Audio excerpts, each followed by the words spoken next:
Contentment. The Oxford Dictionary defines it as a state of happiness and satisfaction. According to the research, not that many people are content. Only 33% are happy and 38% feel satisfied.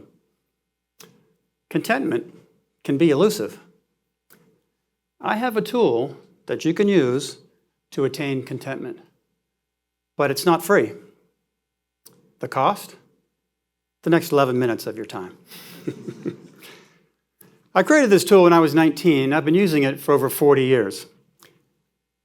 Why would a 19-year-old kid create a tool for attaining contentment? It goes back to January 24th, 1981, around 2 p.m. My mother and I are in a small room at the Hunt Emergency Center. The doctor comes in. "Have you been told?"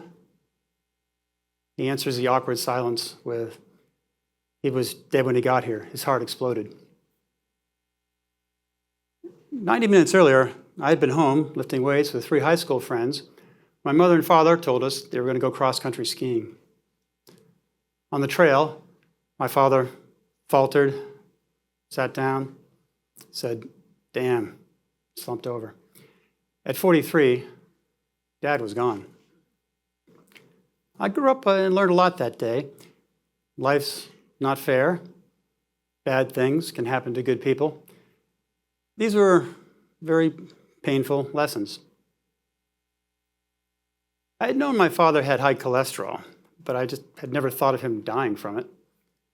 I soon learned that at age 17, my cholesterol was 350. Anything over 200 was a predictor of a heart attack. As I struggled to accept that I too would die young, a key question emerged. What should I accomplish with the time I had? I struggled with this, but then I fell back into my high school life. My friends were great. I went back to caring too much about football. But my first year of college, it was tough. I no longer played a sport, so I'd lost my identity as an athlete, and my friends were all off at different colleges. I had a lot of angst. I knew I wanted to accomplish something meaningful, but I didn't know what. But I knew I needed to get started because I didn't have much time. I was not feeling content, far from it. I read a lot of self-help books and did a lot of thinking, and I determined that I had lost my passion and I needed goals to strive for. So I got out a piece of paper and started writing. My health goal was easy: outlive my father. The next one was difficult and hard. I needed to find a career that could become my passion. I thought about what interested me. I tried to visualize different careers. I did things like join the entrepreneurship club, the finance club, and I determined that entrepreneurship was a good fit. I thought I could make a difference by creating jobs and building useful products. My career goal became start a company. I added an education and financial goal, filled out short-term goals for all the categories. I had a plan. While I was developing that plan, my mother had remarried. During my second year of college, my stepfather, Jerry, and I started a company. I had passion again, but I wasn't content because we hadn't accomplished anything yet, and I really learned that I really wanted to create a successful business, not just start a company. There's a big difference between the two. For me, we're talking 15 years. During those years, I started taking a newly discovered, released drug, statins. My cholesterol lowered to normal levels. Now, this was a big deal. I was no longer destined to die early. In my 20s, I hadn't pursued marriage, as I didn't want to die young of my wife and kids. But with statins, at age 30, I could add a new category, family, to that sheet of paper, which I was now calling my one-pager. So now, I needed a plan to find my future wife. I figured this was a classic numbers game. I needed to meet a lot of women to find the perfect partner. So I set the very logical but ridiculous goal of going out on a date, 1 date a week with a new person until I met the one.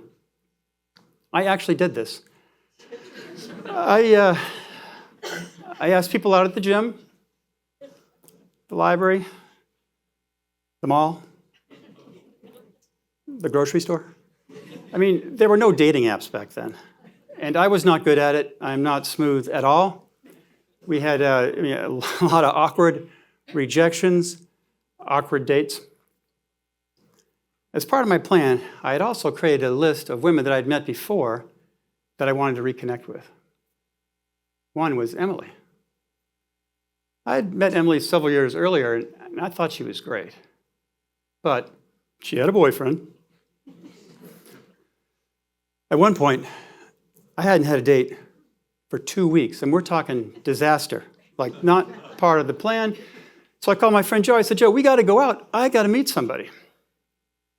We had a good time, but I didn't meet anybody. As we were walking back to the car, guess who comes walking toward us with a friend? It was Emily. Okay, so the conversation goes something like this. Remember, not smooth. Hey, Emily, it's Tim. Remember me? Yeah, hey Tim, how's your company doing? Great, yeah, we're up to 150 people now. I'm still single. I actually said that. You can ask Joe, you can ask Emily. Despite this, we had a nice conversation, and we went out to dinner the next week. Emily and I have now been together for over 28 years. My plan, as awkward as it was, worked. After we married, my life and my one-pager changed a lot. Within 5 years, we had 2 children, and I started to think about making a difference outside of work. In my mid-30s, I added a new category, help others, to my one-pager. In 2006, I watched An Inconvenient Truth, and I added help the environment. I was 43, the age my father was when he died. I had become balanced. I had multiple passions that aligned with my values. I was feeling content. Y'all know what the tool is, right? It's the one-pager. But it's not just the one-pager. It's the process of striving for goals that are aligned with your values and interests, and then modifying them as you learn. Turns out writing down goals isn't that common. A LinkedIn study found that of the people who had goals, only a third of them actually wrote them down. Dr. Gail Matthews found that people who wrote down their goals were 42% more likely to achieve them. And Dr. Kelly McGonigal found that goals aligned with values were more likely to be achieved. My one-pager is scientifically proven. I update my one-pager all the time. I've learned that I can influence my level of contentment. I push myself with stretch goals, like doing a TEDx talk. But I also add easy and fun goals, like running a 5K or going on a family trip. This makes working my plan enjoyable. It makes me feel productive, which makes me happy and feel satisfied, which, remember, is the definition of contentment. I've also discovered ways to minimize regrets. I'm thoughtful when setting goals, and when I'm on the fence about doing something, I lean toward doing it. I've had my fair share of failures, probably more than my fair share, actually, but they don't bother me because I figure I thought about it, I went for it, I did my best, it just wasn't meant to be.